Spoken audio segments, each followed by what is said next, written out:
if Ferrari are going to go for the 2-3, if you're just... As well, you might give Leclerc a tow, so be careful with that one. Why? Why would you do that?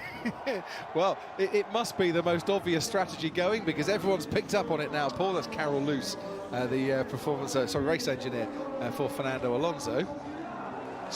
So what needs to happen here? Sergio Perez needs to drop back a bit and get in between the two Ferraris and spoil their plan. You know, if you can play tactics like that at 200 miles an hour. He's not doing it. He's just doing his own thing. As you see him into Scene corner, ahead of Alonso, Sainz, Leclerc, and this is the how slow can you go game. They are getting slower. I mean, you would never think that they're trying to get the brakes up to like 600, 700 degrees. So when they brake, the carbon material is ready to get the stopping power that you need. You know, pull 4.5, 5G. But you know, amazing how technology works, isn't it?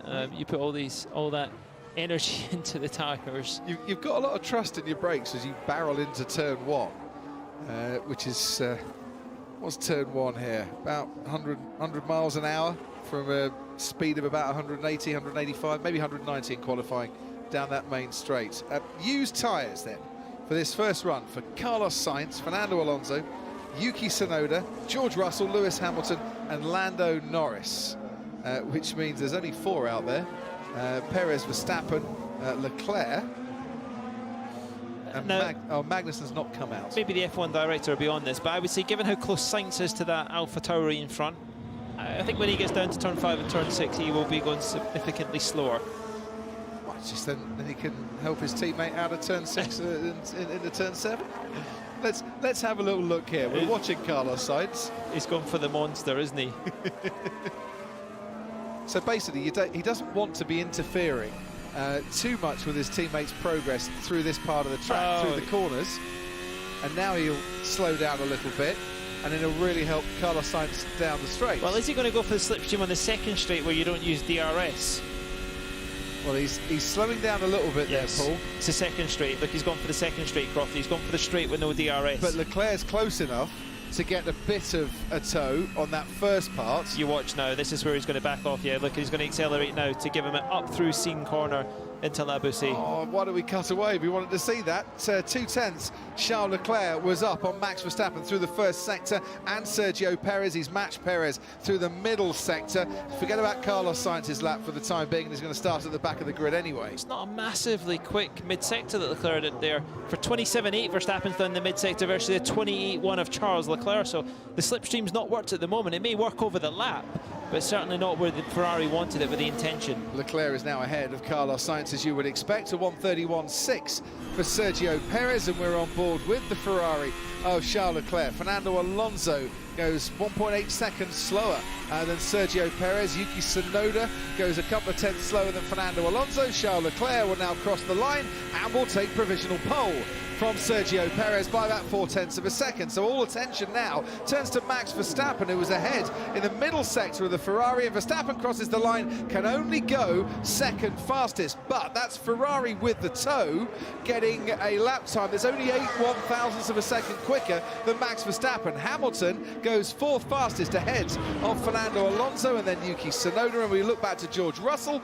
who replaces his teammate provisionally on the second row by just a few 100ths of a second. Lando Norris goes 6th fastest. Mercedes, very decent times, I think, that on a used set of tyres as well. They've just gone quicker. Well, Russell's certainly gone quicker than he managed in Q2, and Hamilton only a couple of tenths what he was able to do. So what are Mercedes going to do when they put a new set of tyres on? You would expect 7 to 8 tenths, which brings them into play with Sergio Perez, but maybe Perez has got a little bit left. But nice reaction there from Verstappen, I think, especially to get very close. Whether that's going to be enough when he starts pushing. And Carlos Sainz, is he going to bolt a new set of tyres on at least? Because I think if you're Ferrari, you need to try and protect being quickest today. Yeah.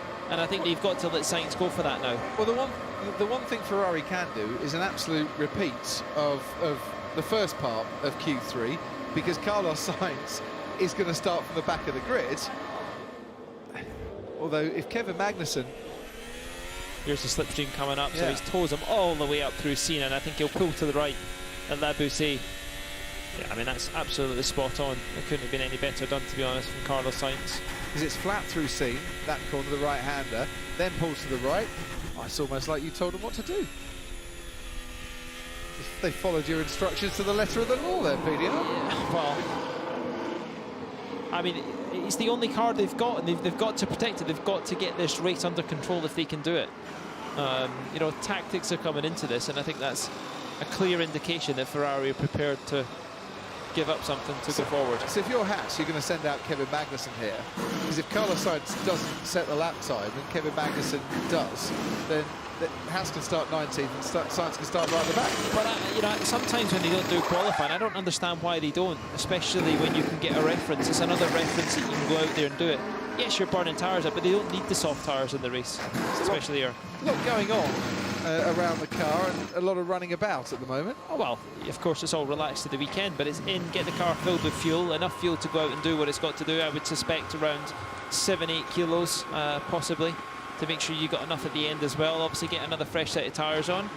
Look for your time, but as quick as you're ready gives the flexibility to the engineer and the strategy team to say, right, we're ready to leave the garage. Bit like George saying, let's get out there ahead of yellow flags and people on track. If you're sitting there ready to fire up and hold, it just puts you in a dominant position to make your driver comfortable. And you can almost see Red Bull are sitting there. So this is the fire up and hold position. Blankets on top because the heat's gone up, but release very quickly. Sometimes they'll sit there for at least a minute with the blankets here and the engine running, just to see the traffic start to move, because generally when somebody leaves the garage, it just sets a chain.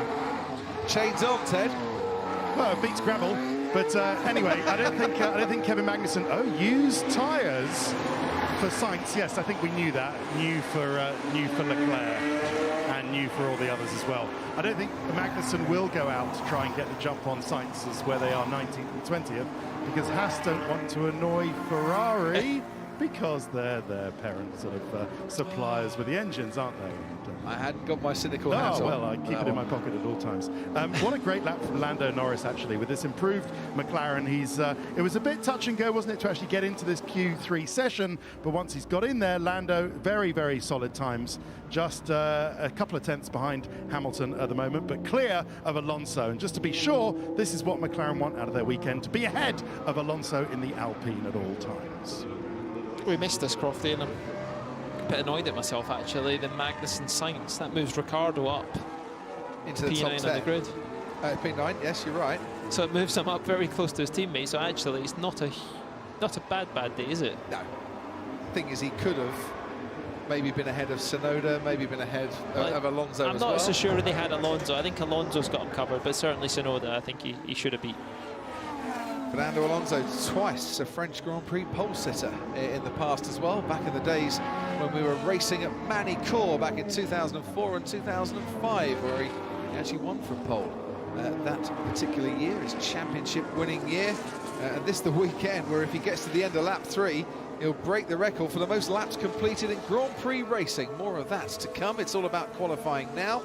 So far this season, 15 poles for Charles Leclerc, 16 poles for Max Verstappen. Could be 16 all at this rate, or could it be 17-15? We'll find out, but Leclerc looking a decent bet. He's got a bit of help from his teammate, and he's got the advantage by 8 1/1000ths of a second currently. But that is less than the click of a fingers. I thought it was going to be more than that. It's good it's back on, though, isn't it? Yeah. Verstappen's got a couple of tenths to find in sector 1, I would believe.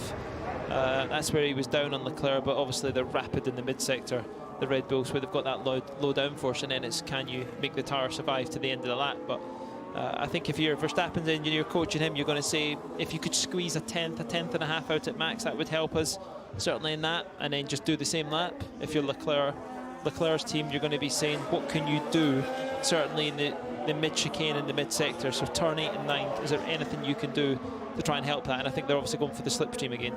Plenty of Charles Leclerc fans dotted around the grandstands here. Last Ferrari front row at Paul Ricard, by the way, 1990, when Nigel Mansell was on pole, and well, seems such a long time ago now, doesn't it? As there goes Carlos Sainz down the main straight. His teammate Charles Leclerc is heading down that straight too. He's a little bit further behind, I think, Leclerc on this particular lap. There he goes. Sainz is going to really have to put the brakes on in a few moments' time. 22.7 for the first sector for Sergio Perez, 23.1 for Fernando Alonso, and a 23.3 for Yuki Tsunoda. That's very decent from Sergio Perez. That's a 10th quicker than he was able to do before, and that's what we're saying. That's where the evolution comes. That's where you need to start pushing the brake pedal a little bit harder, and there's Leclerc just done the best first sector of anybody, 0.01 up. You can see Sainz just up there in the distance, so they're going for the same strategy again, the toe from turn 9 all the way to turn 11. They're probably going to stay on board as well. And Verstappen, what's he been able to do? So Verstappen's down through that first sector. He's not replicated his first sector from beforehand. Charles Leclerc then with the edge, currently has provisional pole and currently ahead in times on this final flying lap. There goes the toe that Carlos Sainz is giving Charles Leclerc, and once again he'll keep ahead through the Scene corner and then back out into Labosa. And that's 2/10 up on what he was able to do before in the mid-sector, Crofty. So that's what he had to do, and he had to use that toe, so I would suspect he's going to be there. But Verstappen is 0.12 up as well. Probably not enough at this point, with that 27.8 in the mid-sector, only a 10th up on what Leclerc was able to do. So it ain't over till it's over, but Verstappen's got it all to do here. The man on provisional pole is Charles Leclerc. He is looking good to retain that and keep it as well. Decent pace from the two Mercedes on this lap, and Hamilton ahead of George Russell by 0.3. Leclerc crosses the line. He's extended his advantage, gets a big cheer from the crowd. Charles Leclerc on provisional pole. Max Verstappen, 5 times this season, they have been first and second in qualifying, will make that 6, and it's Charles Leclerc on pole from Max Verstappen here at Paul Ricard. Lewis Hamilton, previous pole sitter here, gets onto the second row with his final run in that Mercedes. Can George Russell, his teammate at Mercedes, deny him? Russell crosses the line, no, stays 5th. Hamilton out-qualifies Russell, and that's 6 apiece in the Mercedes head-to-head battle. And then Lando Norris splits the two Mercedes and makes it 3 bits in a row on the grid. Hamilton ahead of Norris, ahead of Russell. That is a fine lap from Lando Norris in a McLaren car that looks a lot better this weekend, it has to be said. Fernando Alonso, 7th fastest ahead of Yuki Tsunoda. Carlos Sainz didn't set a time, neither did Kevin Magnussen. And P1? Grandissimo. Grande Carlos. Nice one, guys. Nice one. It's the 16th pole of the season for Charles Leclerc. He thanks his teammate for the help that he got. And that choreographed bit of slipstreaming, well, second time around, it gave him an even bigger margin over Max Verstappen. Absolutely, did what he had to do. He had to be in pole position when you're getting a slipstream like that. They've executed it. They've used what they had, the advantage today, because of Carlos Sainz with that engine penalty. But what Red Bull have got the advantage tomorrow, they've got straight line speed advantage. That's a slightly unfavourable wind, I think, in that lap, but we can go through it. That's front row, though. Nice job. Yeah, it's a bit tricky that last lap, but it's okay. Yeah, good effort, Max. That's a good job for tomorrow. Front row start. Well, it's a stiff old breeze today, and if it blows in the wrong direction at the wrong time. It's 2 bulls versus the one prancing horse tomorrow. It's animal. And Lewis Hamilton in there as well on the second row. Yeah, you see, I like this grid a lot, because I think there are great battles here. Charles Leclerc and Max Verstappen on the front row. Sergio Perez making it 2-1 in terms of Red Bull onto Ferrari, starts 3rd. And behind them, Hamilton, Norris, Russell, the British battle from 4th, 5th and 6th. Look, those 3 are capable of a great race all by themselves without the rest of the cast, as Charles Leclerc gets the adulation from the fans. Fernando Alonso starts 7th. Fernando in a very, very happy mood this weekend, and he will be putting in a decent race, we know he will. Yuki Tsunoda will start 8th. Daniel Ricciardo behind him, and then Esteban Ocon. So there's battles all over the place. Absolutely battle. I'd love to see Fernando Alonso stay in Formula 1 as well. He's doing such a good job as well. I mean, that's very good. Alpine will be satisfied with that up in P7. They certainly will, but happiness today for Sergio Perez. Max Verstappen told it's a good job by his team, and the big smiles for car number 16 that now has 16 poles in Formula 1, which is the 3rd most, I think, in Ferrari team history, behind Niki Lauda and Michael Schumacher. And the first Ferrari pole here since Nigel Mansell back in 1990. Maybe more importantly, Pole has won here the last 3 years since Formula One returned to this circuit. Paul di Resta says the new regulations will make that stat totally irrelevant by the end of the race. He could be right. We get closer racing these days, that is for sure. Well, we've got probably the fastest car starting on P19 tomorrow, and that's Carlos Sainz, because I think he probably would have picked his teammate today. And it's the 6th time that Verstappen and Leclerc have started on the front row alongside each other. They're getting used to each other, I think, a bit now, and producing some high-quality action, as we saw last time out when this man passed Max Verstappen 3 times in the race to win the race. They've all been weighed on the grid, so they can take some water on now. FIA have just tightened up on that one a little bit. And it was the rule, but it was kind of like it was overlooked at the moment. So listen, if that's what they want to do, get the guys out, get the weight and let them get on. Absolutely.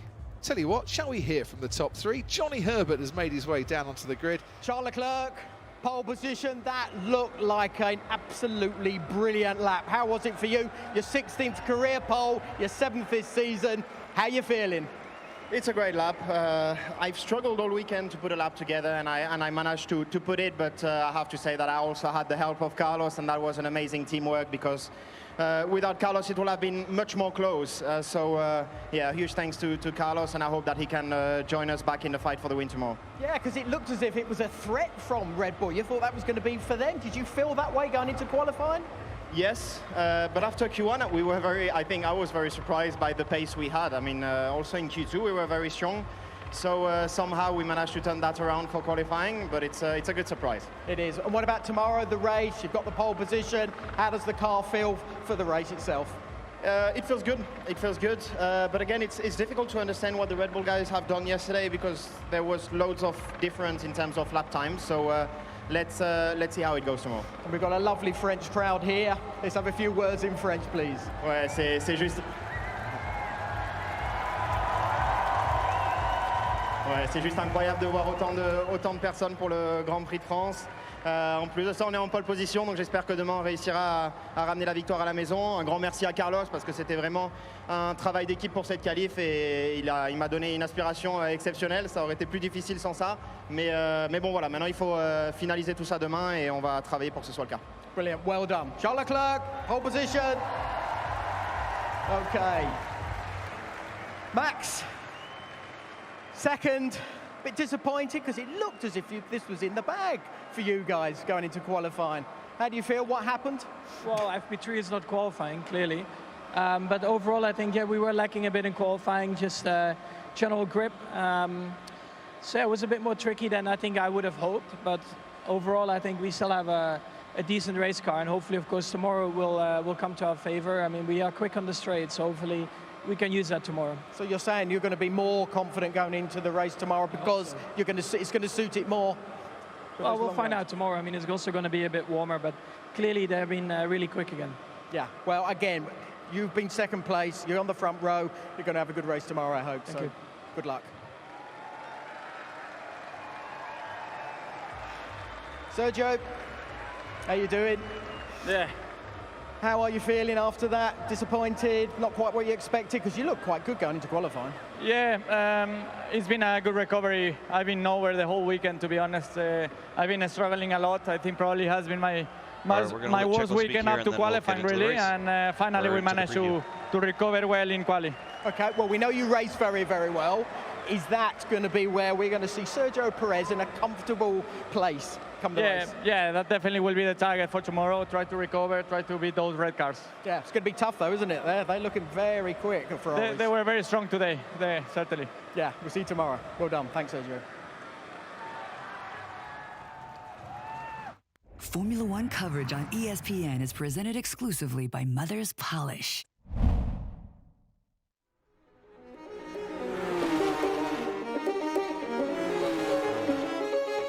Just a second here.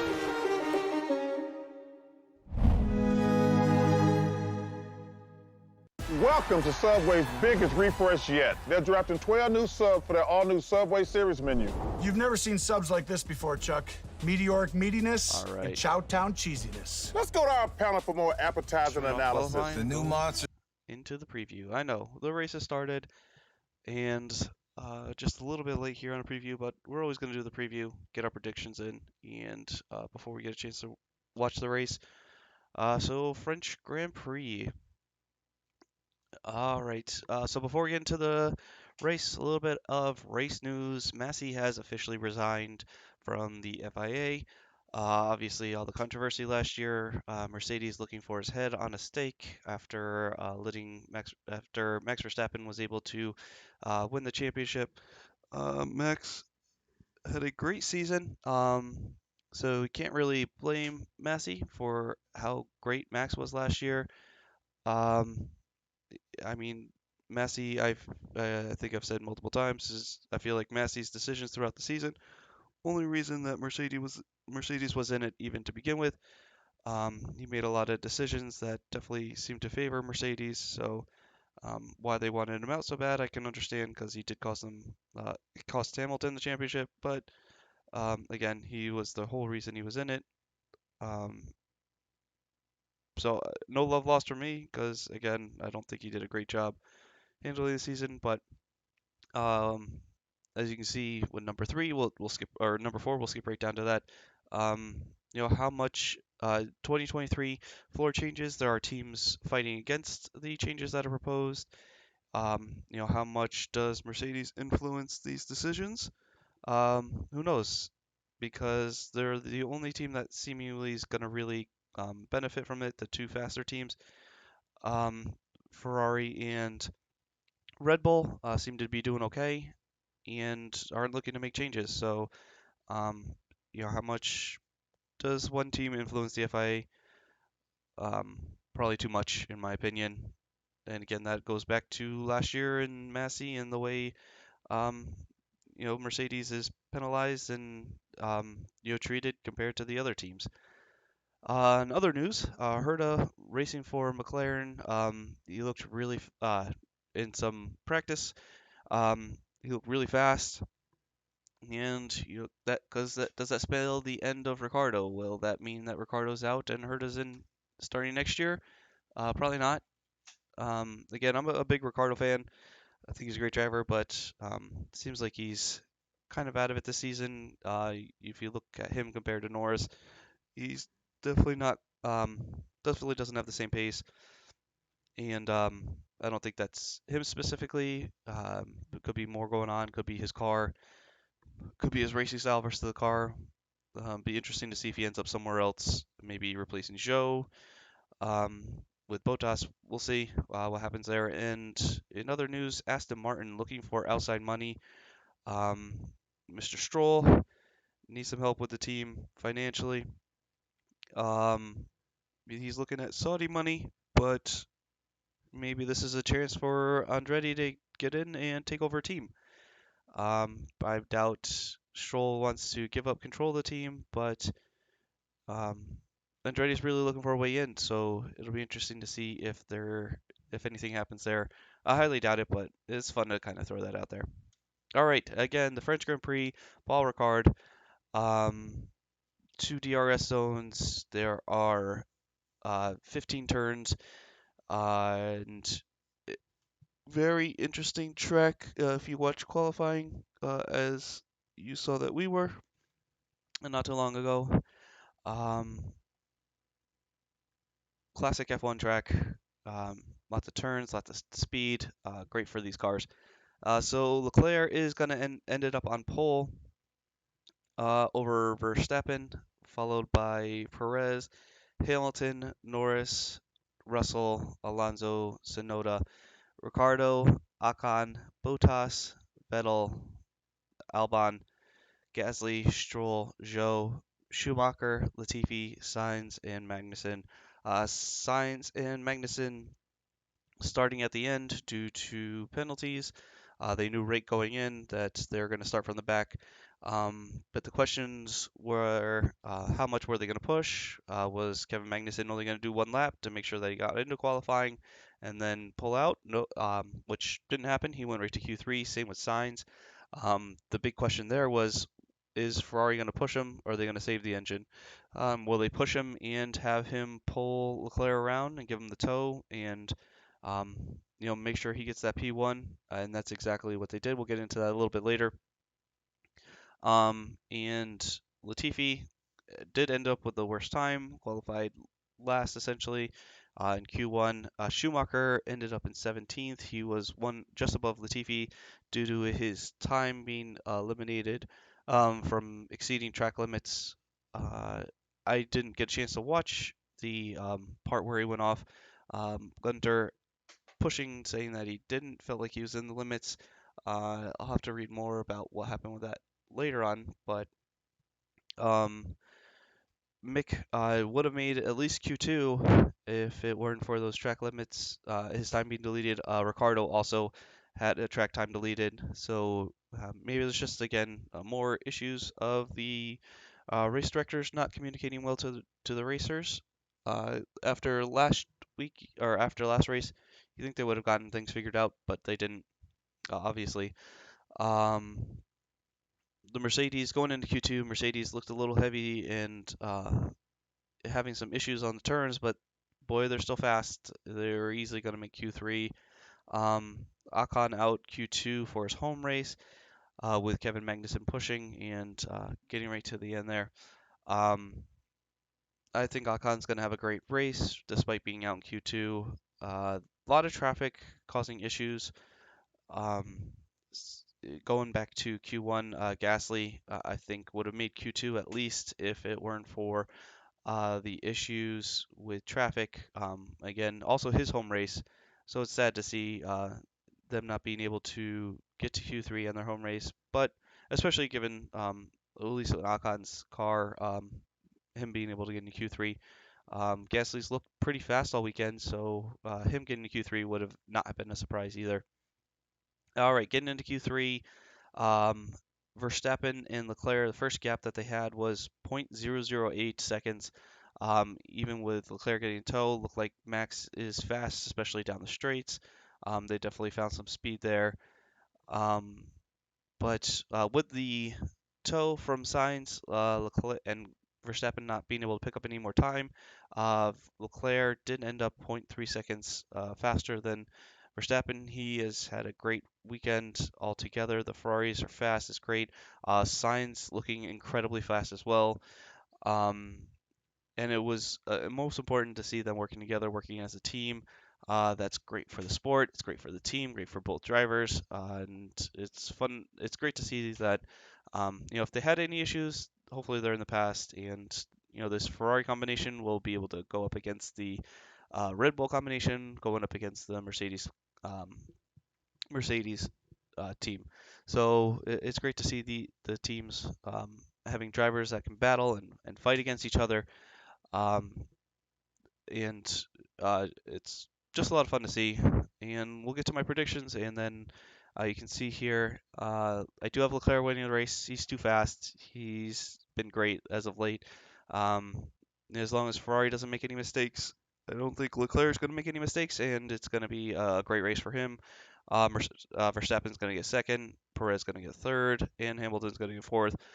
So no surprises, no changes in the top four. I got Russell getting around Norris and ended up in fifth. I think Sainz is able to make his way through the pack pretty quickly or pretty easily. I feel like he's going to end up behind the Mercedes. I don't think there's going to be a way for him to get around that. Norris, I think, is going to end up in seventh. I think he's still going to have a great race. He's been really fast as of late, but I just don't think he has the car to compete with the Mercedes, Ferraris, or Red Bulls. Alpine, I think they're going to end up in 8-9. So Ocon, I think, does get around Alonso. He's been faster a lot of times this season. It's his home race. And I think Alonso may give him a little bit of space, let him take 8th in his home race. But we'll see what happens. And I think Bottas ends up 10th with the points. He was out Q2. But he has been fast, and I think he's able to get around Ricardo's McLaren and keep not too far behind the Alpines. I think he's able to fend off anyone that comes up after him, and I think he's going to have a great race. And again, I may be a little biased here because I do have Bottas on my team, and would like to see him get the points, but hey, what can I say? So I have Sainz, Verstappen, Perez, Tsunoda, Bottas, and my team is Haas. I lost Leclerc after the last race, so then replace him with Perez. My team's definitely going to change a lot next week as I lose people, but you're gonna or not next week, next race. But you're gonna have to wait to see what happens with that. All right, race is on. I'm gonna get to watching in just a little bit. We'll do our review sometime before the next race. If you haven't had a chance to watch our review for the Austrian Grand Prix, check that out on YouTube. Follow us on Twitter. We Missed the Exit. Don't forget to like and subscribe. And let's get to the French Grand Prix. Thanks for watching.